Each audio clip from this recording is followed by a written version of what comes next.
잠깐 같이 기도하시겠습니다.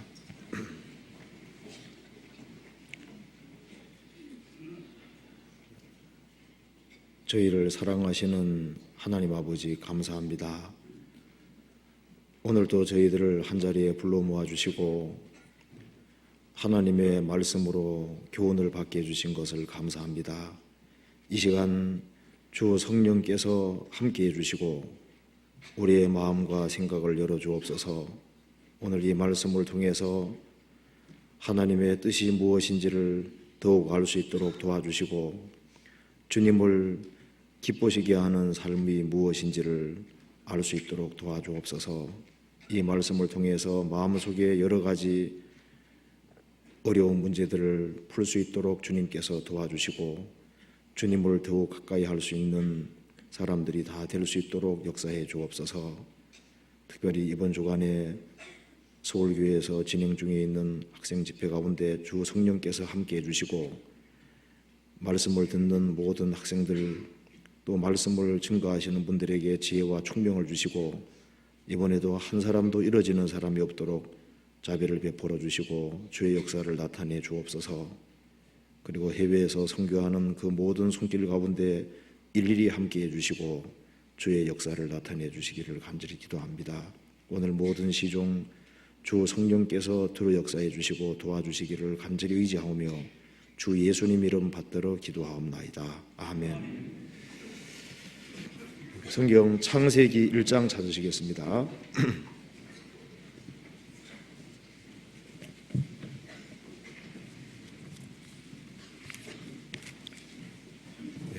창세기 1장 20절 21절을 제가 읽겠습니다.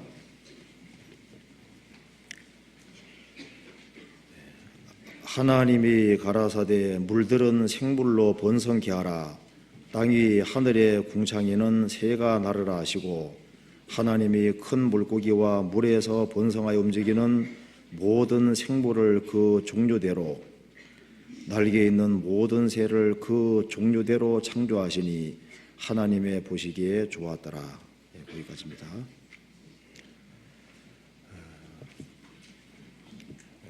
창세기 1장은 천지 창조의 순서를 말씀을 하고 있습니다. 하나님께서 이 혼돈하고 공허한 지구를 6일이라는 과정을 통해서 아름답게 만드셨습니다. 이것이 천지 창조의 순서를 가리키는 것은 너무나도 당연한 이야기입니다. 그런데 이 창세기 1장에 하나님이 천지를 창조하시고 6일이라는 과정을 통해서 이 혼돈하고 공허한 지구를 아름답게 만드신 이것은 지구를 아름답게 만드신 것을 말하는 동시에 또 여기에 중요한 뜻을 넣어두셨습니다. 그래서 혼돈하고 공허한 지구에 빛이 비친 것은 사람의 영혼에 주님의 생명의 빛이 비칠 것을 그림자로 말씀하고 있기 때문에 이 혼돈하고 공허한 지구가 아름답게 바뀌는 것은 거듭나지 아니한 사람이 주님의 말씀으로 거듭나서 아름답게 바뀌어가는 그것을 또 그림자로 보여주는 것이 됩니다. 먼저 한번 성경 찾아봅시다. 고린도후서 4장을 한번 보시겠습니다. 고린도후서 4장 6절입니다.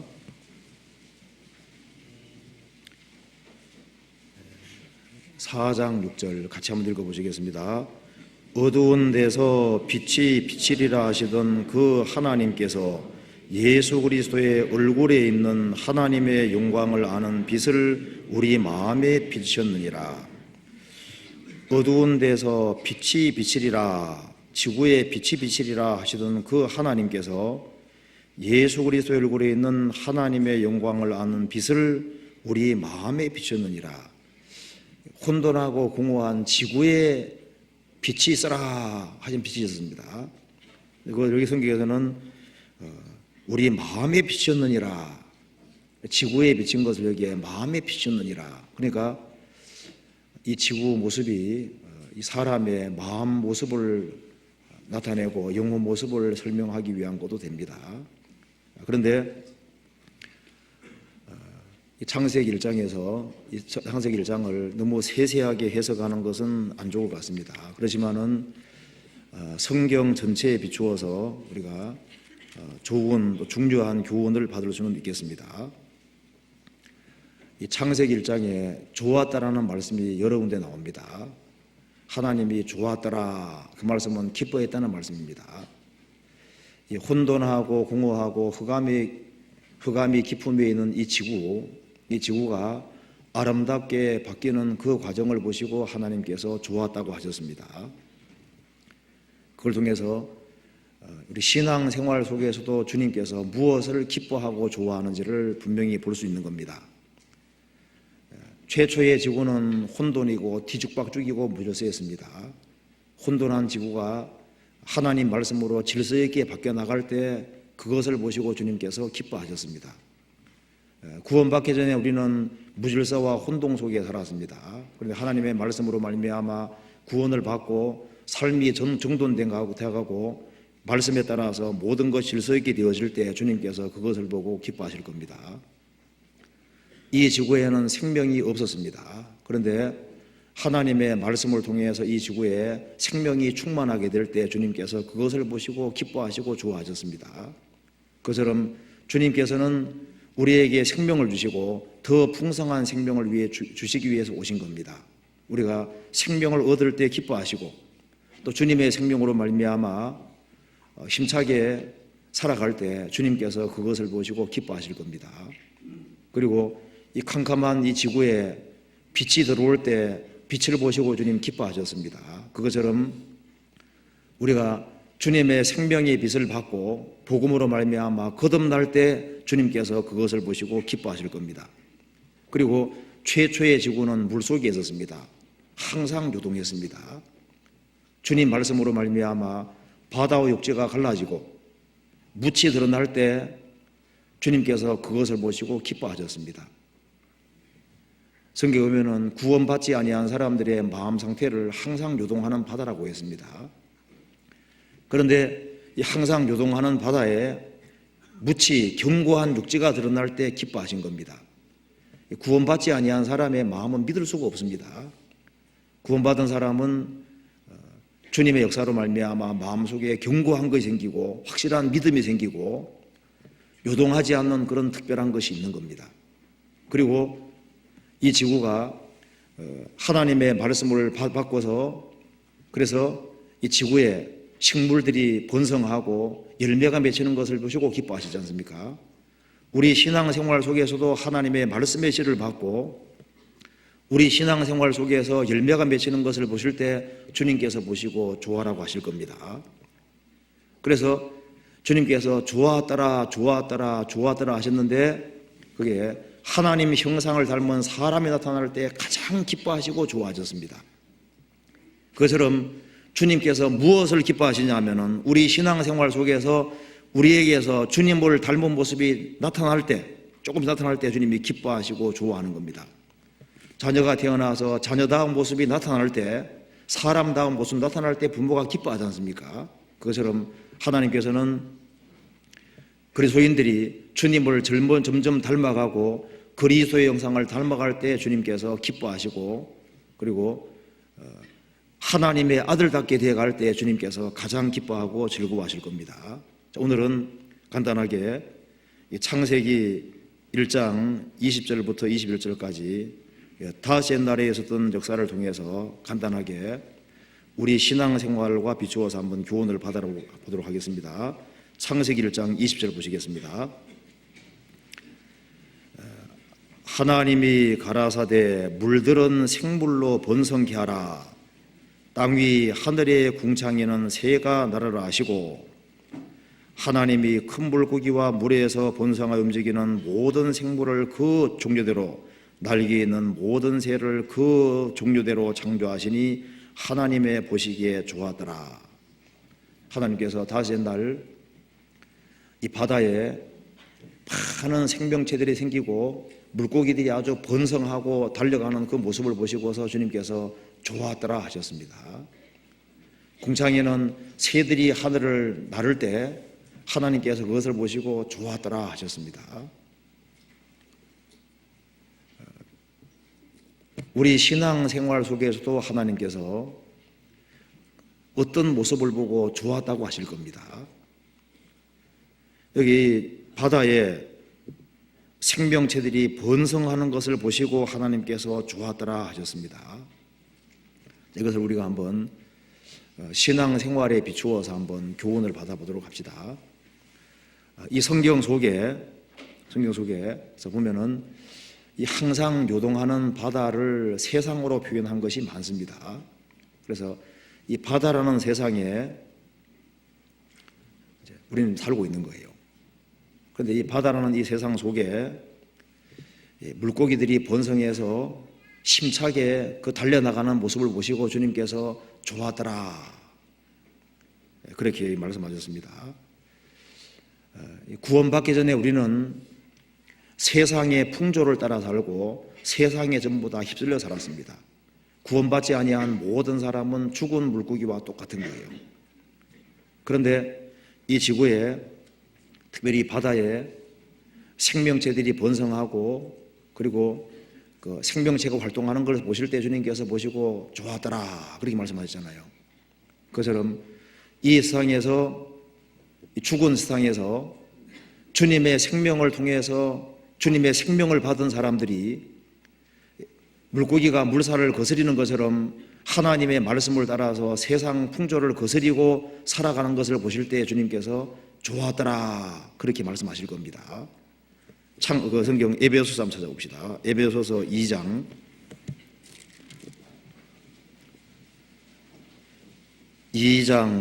2절입니다.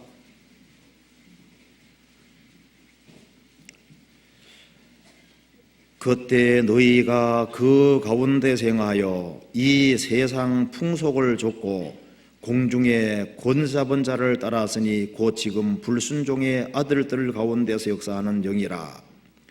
전에는 우리도 다 그 가운데서 우리의 육체의 욕심을 따라 지내며 육체와 마음에 원하는 것을 하여 다른 이들과 같이 본질상 진노에 젖어있더니 구원받기 전에 우리는 죽은 자였습니다. 세상의 풍속을 좇고 공중의 권세잡은 자를 따르고 오로지 육체의 소욕을 추구하며 살았습니다. 그런데 4절에 긍휼에 풍성하신 하나님이 우리를 사랑하신 그 큰 사랑을 인하여 허물로 죽은 우리를 그리스도와 함께 살리셨고 너희가 은혜로 구원을 얻은 것이라. 첫사람 아담은 산영이었는데 생명이었는데 범죄함으로 죽은 영이 됐습니다. 마지막 아담 예수님은 살려주는 영으로 오셨습니다. 그래서 주 앞한 자는 한 영이 됐고 예수님으로 말미암아 우리는 산자가 된 겁니다. 그래서 산자는 물을 거스를 힘이 있는 거예요. 생명이 있는 것은 물을 거스릴 수 있습니다. 그래서 구원받지 아니한 모든 사람은 죽은 물고기에 불과하고 세상 풍조에 휩쓸려 갑니다. 그런데 그리스도인들은 주님의 생명을 받은 살아있는 물고기와 같은 겁니다. 그래서 이 물살을 헤치고 나가는 것을 보실 때 주님께서 좋았더라 하셨습니다.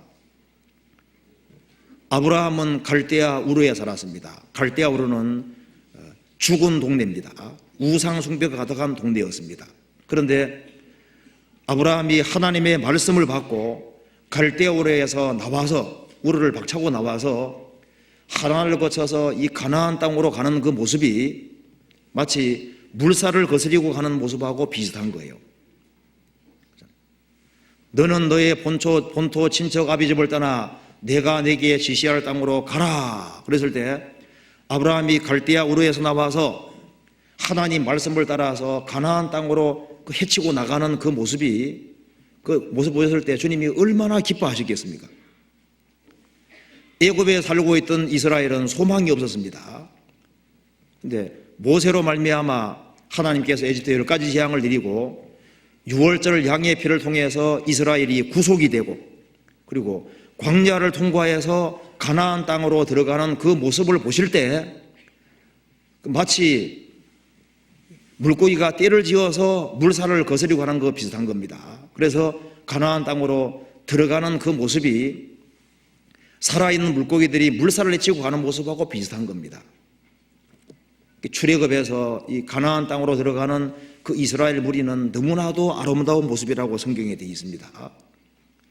성경 찾아봅시다. 민수기 24장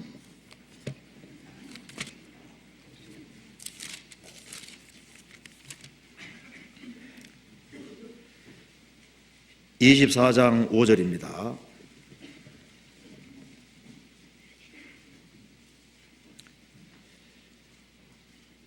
야곱이여 내 장막이, 이스라엘이여 내 거처가 어찌 그리 아름다운고,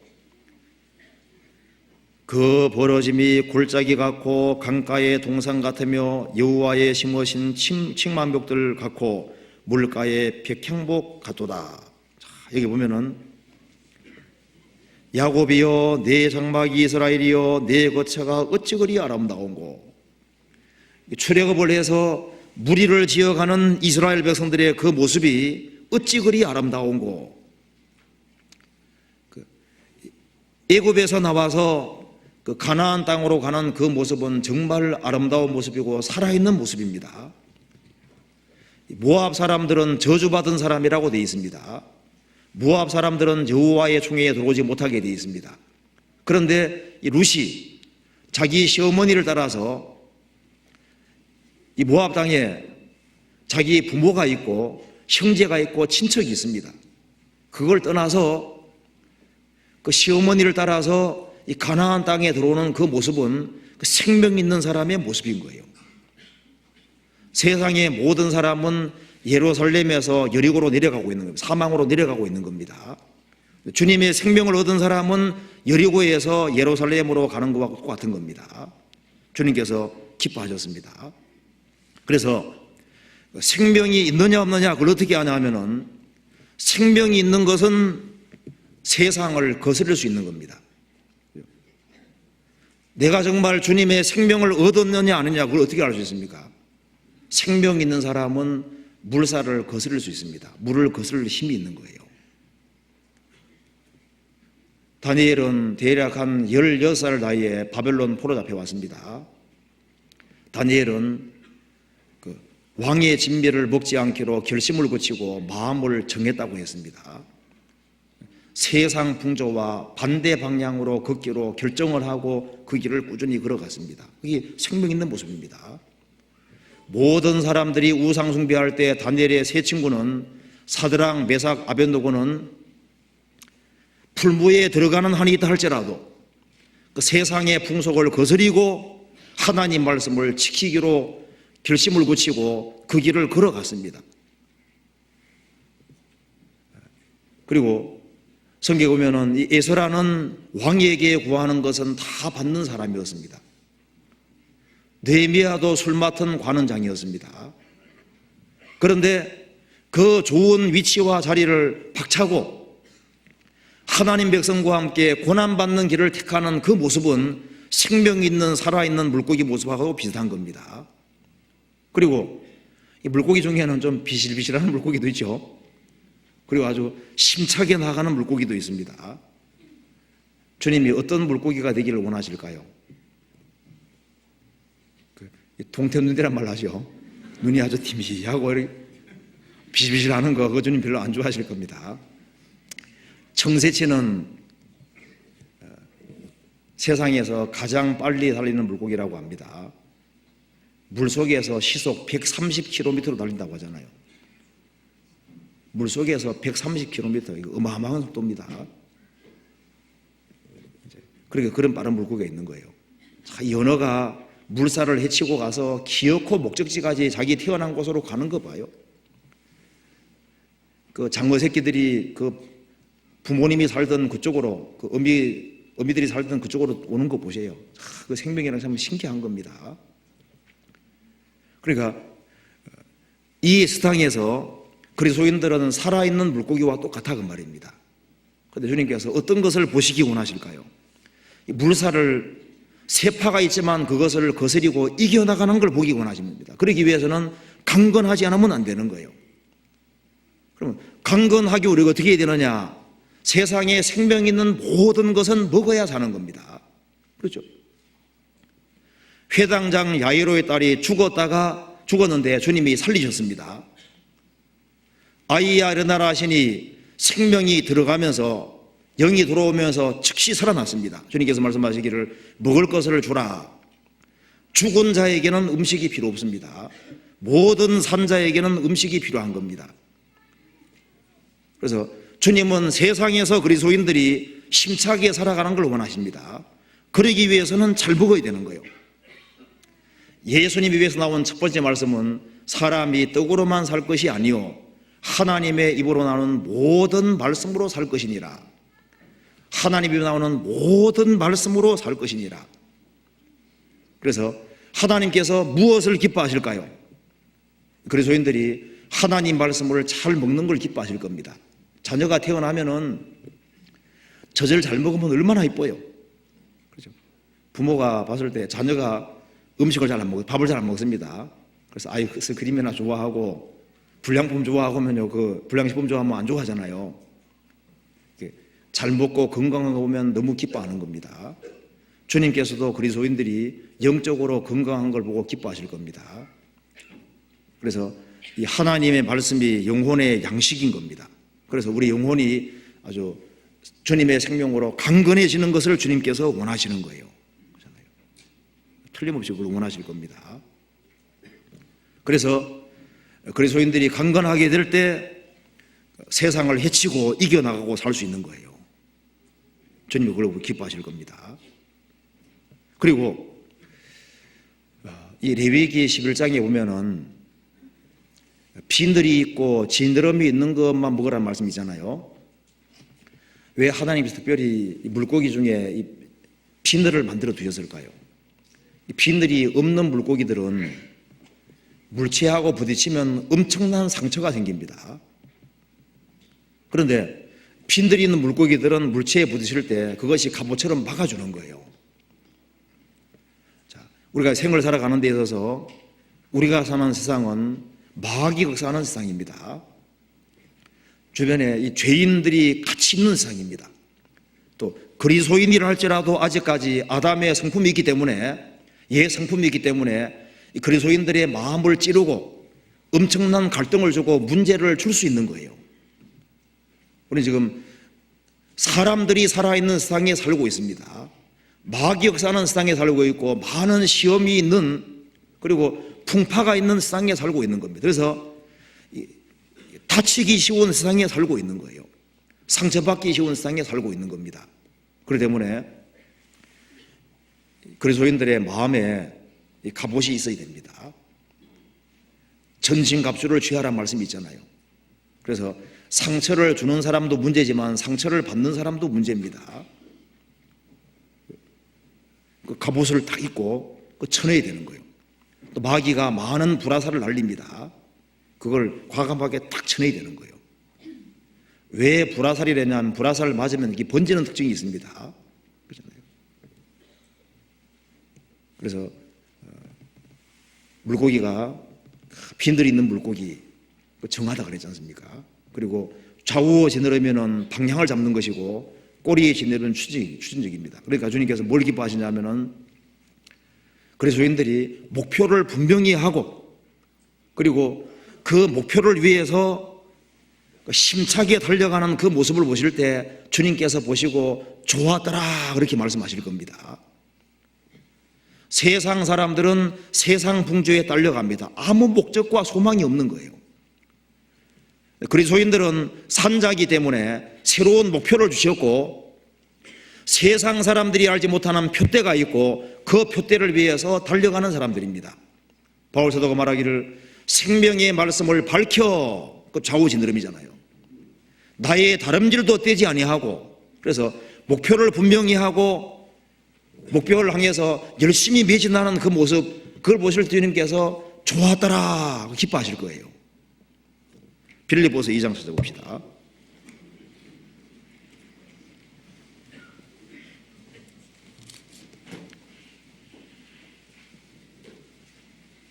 빌립보서 2장 15절입니다.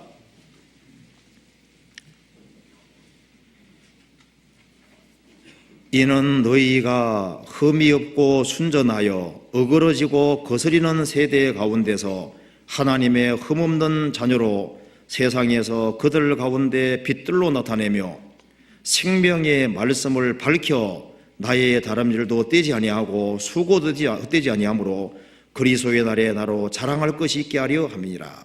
이 말씀에서 생명의 말씀을 밝혀 나의 다름질도 떼지 아니하고 주님의 뜻을 정확히 분별하고 열심히 다름박질하는 그것이 이 살아있는 물고기들이 물살을 헤치고 하는 모습하고 비슷하잖아요. 지금 좋았다라고 하시는 겁니다. 빌립보서 3장 14절 같이 읽어봅시다. 3장 14절 같이 읽겠습니다. 표대를 향하여 그리스도 예수 안에서 하나님이 위에서 부르신 부름의 상을 위하여 쫓아가노라. 주님께서 그걸 보고 기뻐하십니다. 그래서 주님의 생명을 얻은 모든 사람은 어떤 혼란과 역경과 어려움이 있다 할지라도 어떤 물살이 닥쳐온다 할지라도 연어가 막 물살을 거슬려고 올라가는 것처럼 주춤하지도 말고 뒤로 물러가지도 말고 계속적으로 매진하는 것, 그것을 주님께서 보기 원하시는 겁니다. 히브리서 10장 보시겠습니다.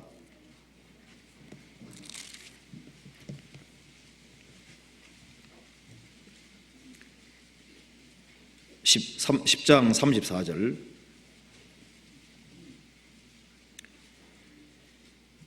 너희가 갇힌 자를 동정하고 너희 산업을 빼앗기는 것도 기쁘게 당한 것은 더 낫고 영구한 산업이 있는 줄 알미라. 그러므로 너희 담대함을 버리지 말라. 이것이 큰 상을 얻느니라. 너희에게 인내가 필요함은 너희가 하나님의 뜻을 행한 후에 약속을 받기 위함이라. 초대교회 성도들은 그리스도를 믿는 이유 때문에 재산을 박탈당하기도 했습니다. 너희 산업을 빼앗기는 것도 기쁘게 당한 것은 더 낫고 영고한 사람이 있는 줄 알미라. 그러므로 너희 담대함을 버리지 말라. 이것이 큰 상을 얻느니라. 너희에게 인내가 필요함은 너희가 하나님의 뜻을 행한 후 약속을 받게 함이라. 이 언어 보면 참 인내심이 강하죠. 기어코 물살을 거스리고 올라가는 것 봐요. 대단한 인내입니다. 농부들이 보통 이렇게 벼 같은 거 수확할 때 보통 한 100번 정도는 최소한 100번 정도 나간다고 합니다. 그렇게 해서 어떤 귀한 결실이 생기는 거예요. 에디슨은 전구를 발명하기 위해서 2000번 정도 실험을 해서 성공했다고 합니다. 이 세상 사람도 끈기 같은 것이 있습니다.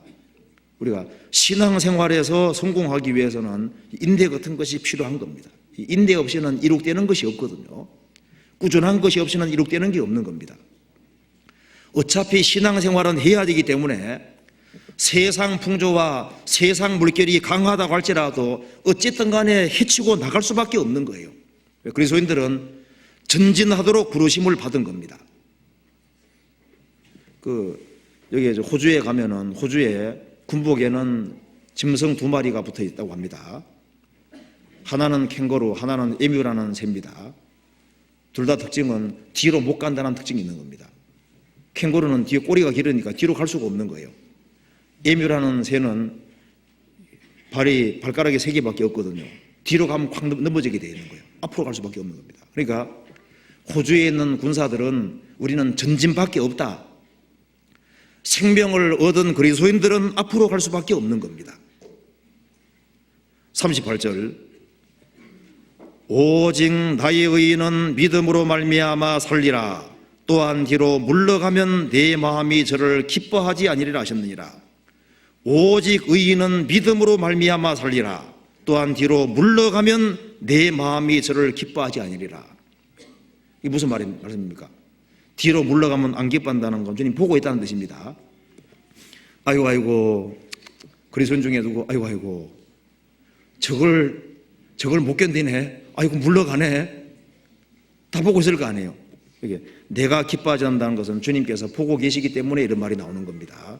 주님께서 신앙생활하고 있는 거 보고 있습니다. 역경이 있지만 그걸 헤쳐나가는 걸 주님께서 보시기를 원하시는 거예요. 그리고 하나님께서는 창세기 1장에서 큰 물고기를 만들었다는 말씀이 있습니다. 고래 같은 큰 것도 만들었지만은 피라미 같은 조그만 것도 만드셨습니다. 하나님은 크고 작은 것이 문제가 아닙니다. 하나님은 큰 것에만 관심 있는 것이 아니에요. 하나님께서는 해와 달과 별도 멈추셨지만은 성경에 보면 엘리사 시대 때 물에 빠진 도끼도 하나님이 떠오르게 하셨잖아요. 주님은 큰 일만 하시는 것이 아니라 작은 일도 하시는 겁니다. 하나님은 전능하시기 때문에 물에 빠진 도끼 하나 올라오게 하는 것이나 해와 달과 별을 서게 하는 것이나 어느 것이 하나님 편에 어려울까요? 전능하신 분에게는 어느 것이 더 어렵고 덜 어렵게 하는 게 있을 수가 없습니다. 자, 하나님께서는 이 지구상에서 큰 것에만 관심이 있는 것이 아니라 작은 것에도 관심이 있는 겁니다. 자, 생명이 있는 것이 물살을 거스리고 움직여 나가는 걸 보실 때 주님이 좋아하더라 그러셨잖아요. 어떤 사람은 이제 갓 구원받아서 이제 겨우 일어나려고 합니다. 생명 있는 모든 것이 움직일 때 주님께서 보시고 기뻐하시는 거예요. 자기 분량 범위 안에서 최선을 다하는 걸 주님께서 보기 원하시는 겁니다. 나는 왜 큰 물고기가 아니냐, 나는 작은 물고기가 아니냐, 중요한 건 그게 아닙니다. 주님께서는 살아있냐 움직이냐 그걸 보시고 기뻐하시는 거예요. 자, 생각해 보시면 노아 방주에 그 동물들 들어갈 때 곤충도 들어갔잖아요. 참 달팽이는 들어가기가 힘들었을 겁니다. 하나님이 나오게 해서 들어갔다 그러잖아요. 달팽이가 보통 평균적으로 한 1시간에 4.8m 움직인다고 합니다. 그렇게 많이 가죠. 4.8m. 열심히 가서 4.8m입니다. 사자 같은 경우는 뭐 몇 걸음이면 가잖아요. 자, 그런데 하나님께서 그 모든 것을 다 만드셨습니다. 크고 작은 물고기를 만든 것처럼 아주 다양한 물고기들이 있습니다. 참 그리스도인들도 정말 다양한 겁니다. 그런데 중요한 것은 생명이 있고 꾸준하게 움직인다는 것이 중요한 거예요. 어떤 사람은 아주 심차게 갑니다. 어떤 사람은 물살이 세기 때문에 빨리 못 가요. 그래도 가려고 하는 그 마음이 중요한 겁니다. 원래 히브리어는 항상 동사가 먼저라는 거 아시죠? 태초에 하나님 전창조하시니라 창조하시니라 하나님 이렇게 나갑니다. 원래 히브리 말은 동사부터 먼저 쓰고 주어가 뒤에 나오는 거예요. 그러니까 원래 이거 움직이면서 배우도록 돼 있는 거예요. 문 다 걸어 잠그고 머리로 막 말똥말똥해서는 아무것도 못 배웁니다. 성경 고린도 전서 13장에 사랑장이지 않습니까? 그 사랑장에 사랑은 오래 참고 이게 다 이런 말이 나올 때 전부 다 동사형으로 되어 있습니다. 전부 다 움직이는 동사형으로 되어 있는 거예요.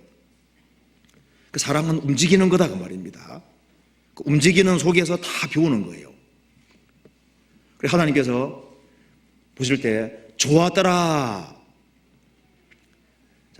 우리가 이 세상에 살면서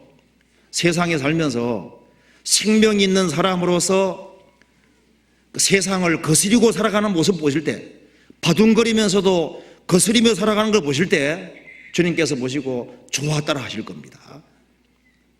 생명 있는 것을 좋아라고 하실 것이고, 세상 풍조를 거스리고 목표를 향해서 표대를 향해서 끊임없이 나아가는 모습 보실 때 주님께서 좋았다고 하실 겁니다. 그리고 또 한 가지, 궁창에는 새가 날아라 그러죠. 그러죠? 그걸 보고 주님께서 좋았다고 하셨습니다. 이 성경 속에 사람의 영혼을 새로 묘사한 것이 많이 있습니다. 성경에 그리스도인들을 물고기로 표현한 것도 많지만은 새로 표현한 것도 많습니다. 자, 먼저 시편 124편 찾아봅시다.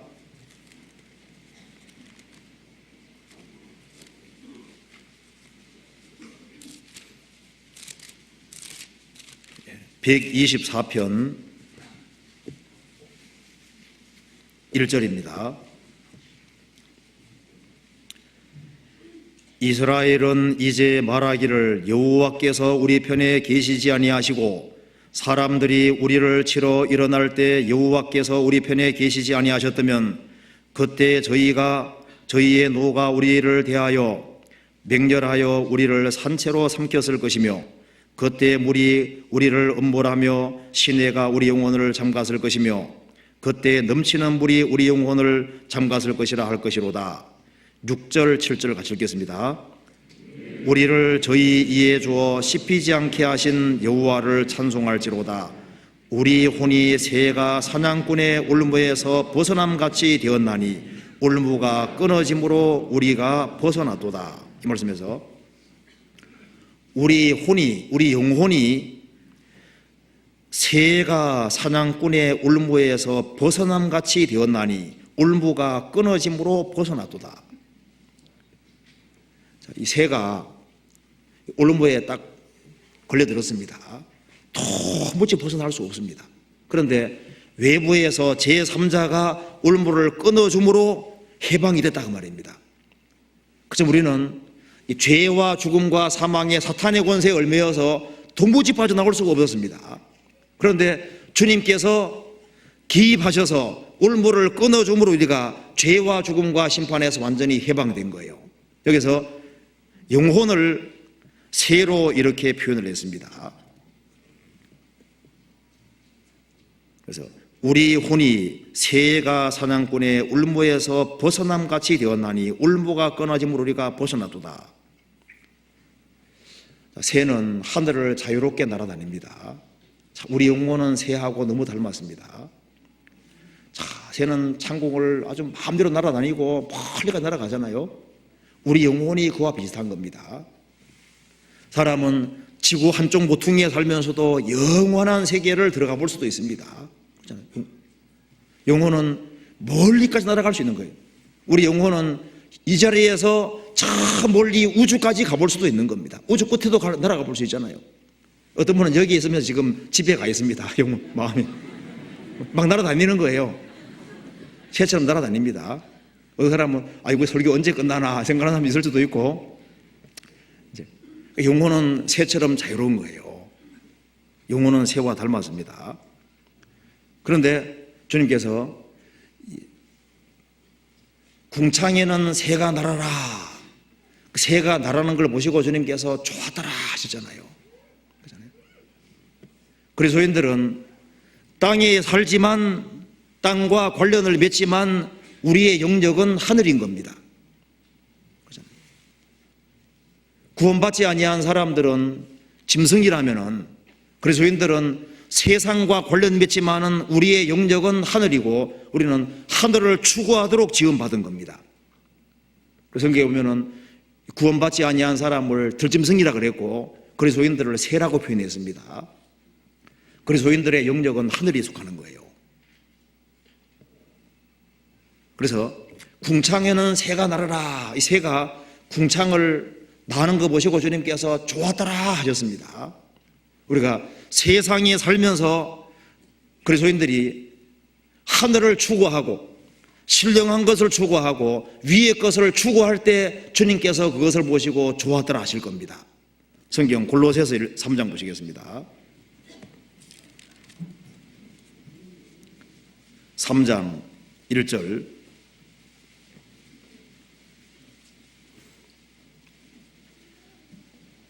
그러므로 너희가 그리스도와 함께 다시 살리심을 받았으면 위의 것을 찾아라. 거기는 그리스도께서 하나님 우편에 앉아 계시느니라. 위의 것을 생각하고 땅의 것을 생각지 말라. 이는 너희가 죽었고 너희 생명이 그리스도와 함께 하나님 안에 감추었음이라. 너희가 그리스도와 함께 다시 살리심을 받았으면 위의 것을 찾으라. 거기는 그리스도께서 하나님 편에 앉아 계시느니라. 위의 것을 생각하고 땅의 것을 생각지 마라. 이는 너희가 죽었고 너희 생명이 그리스도와 함께 하나님 안에 감추었음이니라. 주님께서 무엇을 기뻐하실까요? 궁창에는 새가 날아라. 그리스도인들이 위의 것을 추구할 때 주님께서 기뻐하실 겁니다. 이 세상에 있는 모든 책은 아래에서 나온 책입니다. 유일하게 위에서 내려온 책은 성경밖에 없습니다. 이 성경은 하늘에 속한 책입니다. 위의 것을 찾으라. 성경은 위에서 내려온 책이기 때문에 위의 것을 찾으라, 그 말을 시험을 바꾸면은 성경을 추구하라, 그런 말도 됩니다. 도서관에 책들이 많지만은 위에서 내려온 책은 없습니다. 유일하게 성경은 위에서 내려온 책입니다. 내가 주의 법을 어찌 그리 사랑하는지요.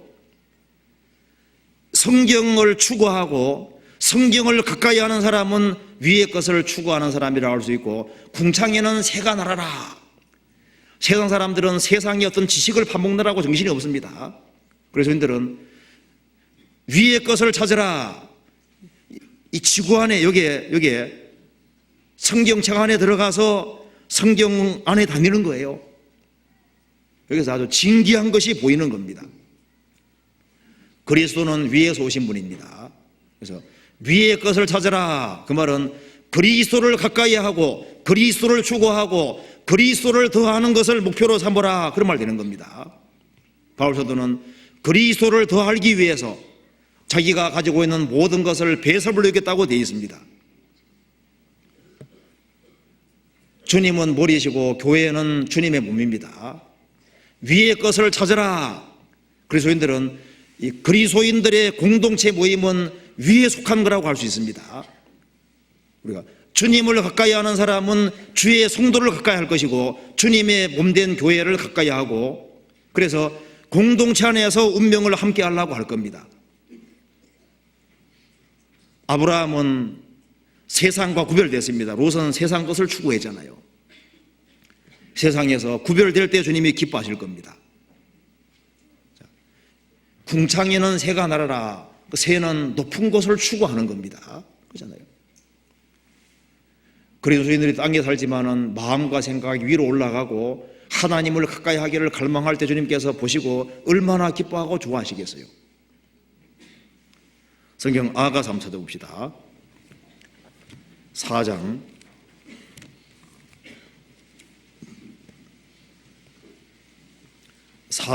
8절에 한번 같이 읽어보겠습니다. 4장 8절 같이 읽읍시다. 나의 신부야, 너는 레바논에서부터 나와 함께하고 레바논에서부터 나와 함께 가자. 아마나와 스닐과 헤르몬 꼭대기에서 사자굴과 표범산에서 내려다 보아라. 자, 아브라함은 주님께서 말씀하셨습니다. 너의 독자 이삭을 모리아산에 바치라 그랬죠. 그래서 3일 길을 올라가서 바쳤습니다. 그러니까 아브라함은 그 헌신의 그 높은 곳으로 올라간 거예요. 그래서 기어코 이삭을 바쳤습니다. 여기에 주님께서 이렇게 말씀하셨습니다. 나의 신부야, 너는 레바논에서부터 나와 함께하고 레바논에서부터 나와 함께 가자. 높은 데로 데려가십니다. 아마나와 스닐과 헤르몬 꼭대기에서 사자굴과 표범산에서 내려다 보아라. 헤르몬 산은 높이가 2814m입니다. 주님께서 이스라엘 땅에서 제일 높은 산까지 데려가시지 않습니까? 높은 곳으로까지 올라가게 하셨습니다. 여기 아마나와 스닐과 헤르몬 꼭대기에서 사자굴과 표범산에서 내려다 보아라. 여기 아마나라는 말 뜻은 원래 여기에서 아멘이라는 말과 어원이 똑같다고 합니다. 그러니까 아마나는 진리, 경고, 아멘과 관련된다고 합니다. 그리고 실제로 이 아마나라고 하는 곳은 헐몬산으로 올라가는 길에 그 아마나라고 하는 곳은 경치가 별로 없답니다. 아주 경치가 없고 단조로운 거예요. 경치가 없고 단조롭지만은 아마나, 그 아멘입니다. 그 인내를 가지고 아주 견고한 마음을 가지고 그래도 꾸준히 올라가야 되는 겁니다. 그리고 여기에 스닐은 굴곡이 아주 많은 곳이고 아주 난관이 많이 있는 곳이랍니다. 스닐은 갑옷이라는 뜻입니다. 그러니까 오르막 내리막길이 있고 막 꼬불꼬불하고 힘든 곳이에요. 주님이 단조로운 곳도 꾸준히 올라가게 하시고, 그리고 아주 위태위태하고 꼬불꼬불한 곳도 힘들지만은 불평이 생기는 곳도 데려가시는 겁니다. 그리고 헤르몬산은 가장 높은 산인데 여기에 사자와 표범이 있는 사탄의 역사의 그림자일 겁니다. 그래서 사람이 주님과 가까워지면 가까워질수록 마귀 타켓이 될 거예요. 그런데 걱정할 것이 없는 것은 주님이 함께 가기 때문입니다. 그래서 기어코 꼭대기까지 데려가는 겁니다. 그래서 그 꼭대기에서 바라보아라. 주님께서 그리스도인들을 높이까지 데려가시는 거예요. 그래서 위의 것을 찾으라. 그래서 높이 올라갈수록 넓게 보이고 멀리까지 볼 수 있습니다. 그러면은 자기가 살던 초라한 그 여기에 레바논도 보이고 자기가 어떤 파멸에서 건진받은지도 보이고 세상을 넓게 볼 수 있지 않습니까? 그래서 구원받은 사람은 구원받지 아니한 사람보다 세상을 넓게 볼 수 있고, 그래서 구원받지 아니한 사람의 운명도 볼 수 있고 자신이 어떤 파멸에서 건진받은지도 볼 수 있고, 그리고 내가 세상에서 왜 사는지 무엇을 위해 살아야 되는지도 확실하게 볼 수가 있는 겁니다. 세상 사람들이 얼마나 불행한지도 볼 수 있습니다. 궁창에는 새가 날아라. 그리스도인들은 땅에 살지만 위의 것을 추구하도록 부르심받은 겁니다. 그리고 우리의 마음과 생각이 위로 올라갈 때 세상이 초라해 보이고 작아 보이는 거예요. 그리고 내가 어떤 어려움이 있다 할지라도 위에 계신 하나님을 바라보고 하나님의 도움을 바랄 때 어떤 역경과 어려움도 이기고 힘차게 올라갈 수 있는 거예요. 이사야 40장 찾아봅시다. 40장 31절.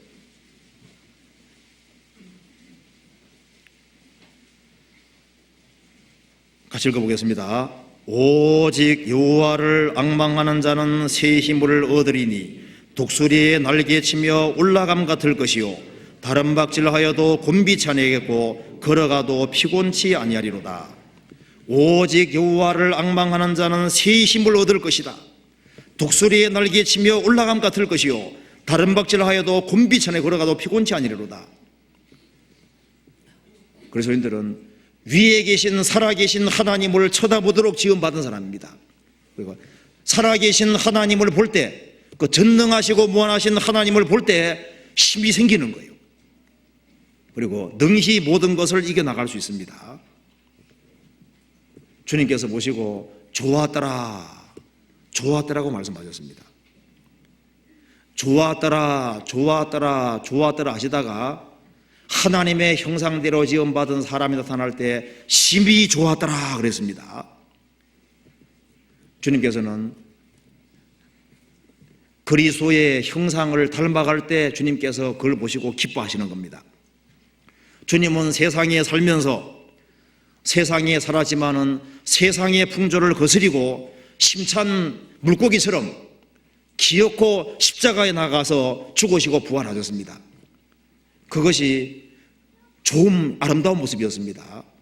그리스도인도 세상에 살지만은 주님의 뒤를 따라 주님의 십자가를 지고 물살을 거스리고 살아가는 걸 때 볼 때 주님께서 주님과 닮은 모습이기 때문에 좋아하더라 하시는 거예요. 주님은 세상에 사셨지만 항상 위의 것을 추구하고 사셨습니다. 오로지 아버지 뜻만 추구하고 사셨습니다. 우리도 위의 것을 추구하고 사는 걸 보실 때 주님께서 기뻐하실 거예요. 우리에게서 주님과 닮은 모습이 나타날 때 기뻐하시는 겁니다. 구약시대 신약시대 칭찬받은 사람들은 전부 다 주님과 닮은 면이 나타나기 때문에 주님께서 기뻐하신 겁니다. 주님은 욕을 받으시되 대신 욕하지 않으셨습니다. 그게 아름다운 모습이잖아요. 우리도 억울한 일을 당하고 욕을 받지만은 주님 앞에서 주님 때문에 참고 견디고 그럴 때 주님께서 기뻐하시는 거예요. 주님은 원수를 사랑하셨습니다. 그리스도인들도 원수를 사랑하는 걸 볼 때 주님께서 그걸 보고 기뻐하시는 겁니다. 주님께서 겸손과 온유의 명예를 매신 것처럼 그리스도인들도 그들을 따라서 겸손과 온유의 명예를 메고 나아갈 때 주님께서 기뻐하시는 겁니다. 예수님께서 사마리아 여인 전도할 때 나는 나에게 먹을 양식이 있다고 하셨습니다. 주님께서는 목말랐고 배도 고프셨지만은 이 사마리아 사람들을 구원하는 것을 먹고 마시는 것보다 더 귀하게 생각하셨지 않습니까? 그처럼 그리스도인들이 의에 줄이고 목마르고 육신적인 것보다 주님의 뜻을 행하는 것을 더 갈망할 때 그것이 주님과 닮은 모습이기 때문에 주님께서 그걸 기뻐하시는 겁니다. 그리고 창세기 1장 다시 한번 봅시다. 여기에 또 한 가지 잠깐 생각해 볼 것은요, 20절에 하나님이 가라사대 물들은 생물로 번성케 하라. 땅 위 하늘에 궁창에는 새가 날아라 하시고. 자, 이 말씀 보면은, 자, 궁창은 새의 영역입니다. 물고기는 물에 살도록 하신 거예요. 물고기의 영역은 물입니다. 자, 하나님은 영역 구분을 하셨습니다. 물고기는 날라 그리면 안 되는 거예요. 그렇죠? 물고기는 물에 살도록 되어 있는 겁니다. 궁창에는 새가 날아라. 이 궁창 하늘은 새를 위해서 지으신 겁니다. 새의 영역은 궁창인 겁니다. 우리 신앙생활 속에도 영역이라는 게 있습니다. 자기 영역 구분을 잘해야 되거든요. 지금 내가 아내는 아내에 다 봐야 되잖아요. 아내의 영역은 아내입니다. 남편 영역이 따로 있고 자녀 영역이 따로 있는 거예요.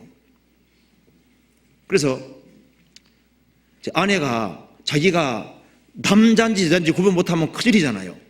그렇죠? 남편이 해야 될 것을 아내가 다 하면 이상하잖아요. 그건 영역 침범이 되는 거예요. 합당하지 않은 겁니다. 그렇죠? 자기가 자식인지 부모인지 구분을 못하고 자식이 부모를 막 휘어잡고 막 쥐고 들고 하면요, 이건 영역 이탈이고 이건 문제가 있는 겁니다. 하나님이 영역을 다르게 매겨놨습니다.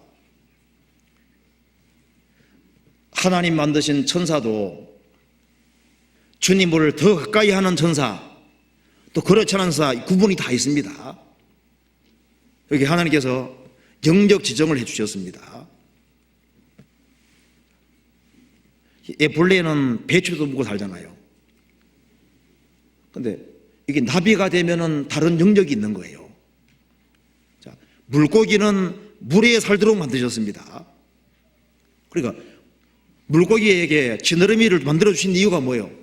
물속에서 힘차게 살으라고 그런 곳을 만들어 주셨잖아요. 새에게 날개 달아주신 이유는 날 수 있는 영역을 주셨고 거기에 살도록 하신 거예요. 자, 이걸 보면 우리가 얼른 생각이 나는 것이 있습니다. 적정한 영역이 있는 거예요. 자, 우리는 지금 세상에 태어났습니다. 이 지구에 살고 있습니다. 그런데 그리스도인들은 주님이 새로운 그런 소원을 주시고, 자, 이 주님과 함께 살 그런 갈망을 주시고, 주님과 함께 영원히 살 갈망 같은 걸 주셨지 않습니까? 자, 이 그리스도인들의 장차 영역이 있다 그 말입니다. 하나님께서는 물고기를 위해서는 바다라는 영역을 주시고 거기에 헤엄치게 만드셨지 않습니까? 금분새에는 지구라는 영역 속에 살고 있습니다. 우리가 죽음을 건너갈 때, 주님이 다시 오실 때 우리는 새로운 영역 속에 사는 거예요. 그래서 구원받지 아니한 사람은 구원받지 않은 사람이 살 수 있는 영역이 따로 있습니다. 그 지옥이 있습니다. 구원받은 사람은 정말 자기의 모든 소원이 이루어지는 그런 새로운 영역이 있고, 궁창에는 새가 날아라, 그렇죠? 모든 거듭난 그리스도인들은 영원한 새하늘 땅에서 뛰놀 수 있는 모든 소원이 성취되는 그런 것을 주님께서 준비해 주셨습니다. 자, 출애굽한 이스라엘의 살 영역은, 광야는 통과되는 곳이고, 그들이 살 영역은 어디입니까? 가나안 땅이 그들이 뛰놀 곳이고, 가나안 땅이 그들이 거주하고 살 곳인 거예요. 그렇죠? 우리를 주님께서 구원하셨을 때는 우리의 새로운 영역이 있습니다. 그 천국입니다. 있어요. 그리고 한 군데부터 봅시다. 민수기 13장 한번 찾아봅시다.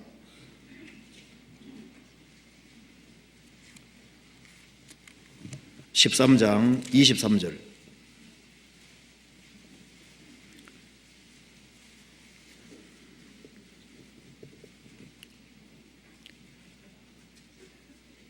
또 에스골 골짜기에 이르러 거기에서 포도 한 송이 달린 가지를 베어 둘이 막대기에 끼어 매고 또 송교와 무화과를 취하니라. 이스라엘 자손이 거기에서 포도 송이를 벤 고로 그곳을 에스골 골짜기라 칭하였더라. 여기서 이 가나안 땅이 얼마나 좋은 땅인지, 에스골 골짜기에서 포도 한 송이를 다 땄는데 얼마나 큰지, 남자 장정 두 사람이 짱대에 꿰고 메어 가져왔다. 그럼 가나안 땅을 안 본 이스라엘 사람도 에스골 골짜기에서 가져온 포도송이 하나 보고서, 야, 가나안 땅은 과연 안 가봤지만은 그걸 통해서 대충 감잡을 수 있죠. 엄청 좋은 곳이겠구나, 감잡을 수 있잖아요. 우리가 지금 영원한 세계 속에는 들어가 볼 수 없습니다. 그런데 우리가 대충 감잡을 수 있습니다. 애벌레가 나비가 되는 걸 통해서, 야, 그리스도인들은 너무 아름답게 바뀌었구나, 그걸 상상할 수 있잖아요. 생을 살아가는 가운데 우리가 행복한 그 순간을 무한히 연장시키면은 그 영원한 세계가 얼마나 좋은 곳인지 생각할 수 있습니다. 세상에서 어떤 아름다운 광경을 봤다면은 그것을 수천 배, 수만 배, 수억 배 확장시키면은, 그렇게 함으로써 영원한 세계가 얼마나 좋을지를 상상할 수 있는 거예요. 지옥이 얼마나 두려운지 상상하려면은 어떤 고통이 있을 때, 그 잠깐의 고통이 치유된다고 생각할 때, 야, 정말 죽음 건너편에 구속받지 못한 사람들이 얼마나 엄청난 운명 속에 있을지를 예측할 수 있는 겁니다. 그렇죠? 궁창에는 새가 날아라. 새를 위해서 궁창이라는 영역이 주어져 있습니다. 물고기 위해서는 바다라고 하는 그 영역이 주어져 있잖아요. 그러니까 물고기는 꼭 바다에 살도록 지정이 되어 있습니다. 살게끔 설계가 딱 되어 있잖아요. 새는 하늘을 잘 날 수 있도록 그렇게 날개를 딱 달아놔 주셨습니다. 주님께서 뭔가를 만들어 주실 때는 다 목적이 있는 거예요. 그리스도인들에게는 소원이 있습니다. 주님과 소원을 가지고 있는데, 그런 주님과 함께하는 세계가 있어요. 그리스도인들은 영생을 갈망합니다. 영원한 세계가 있어요. 그리스도인들은 아름답게 되기를 원하지 않습니까? 가장 아름답게 되는 세계가 있어요. 진선미의 세계가 있습니다. 세상은 지금 거꾸로 되고 있는 거예요. 원래는 진선미거든요. 항상 진이 먼저입니다. 참것이 있는 속에서 아름다운 것이 있는 거예요. 참되지 않은 것은 아름다운 게 아닙니다.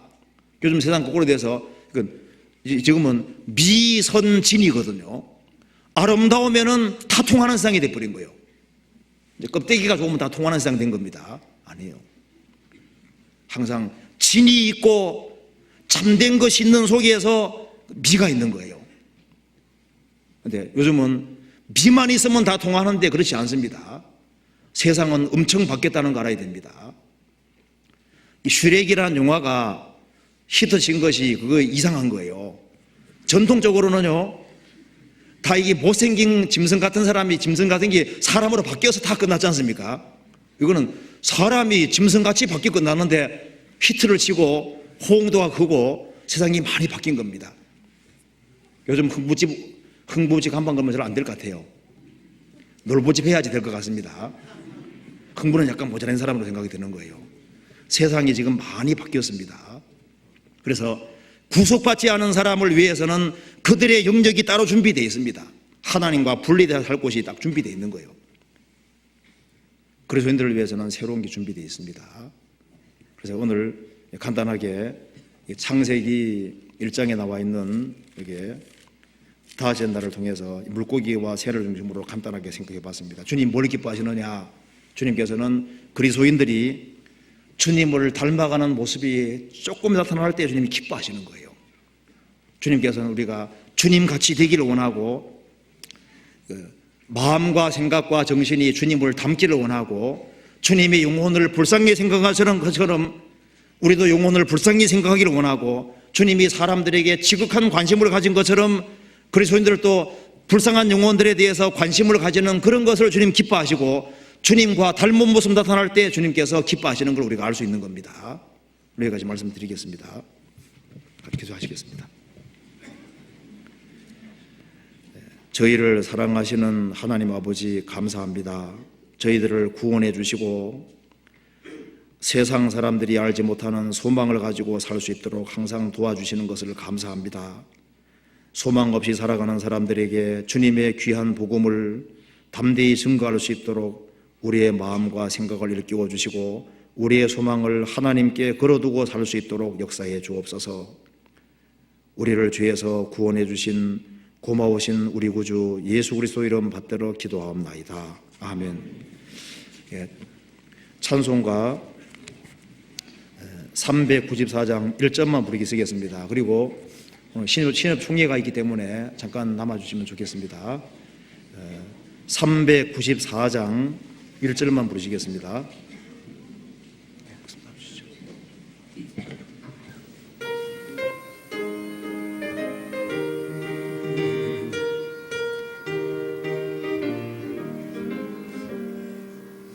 주를 앙모하는 자 올라가 독수리같이 모든 싸움 이기고 근심 걱정 마시고 올라가 독수리같이 주 앙모하는 자 주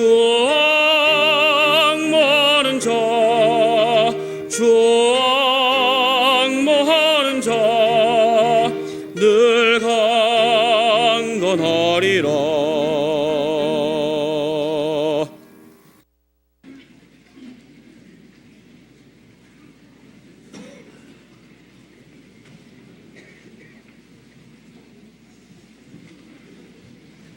지금부터 서울중앙교회 신협 제21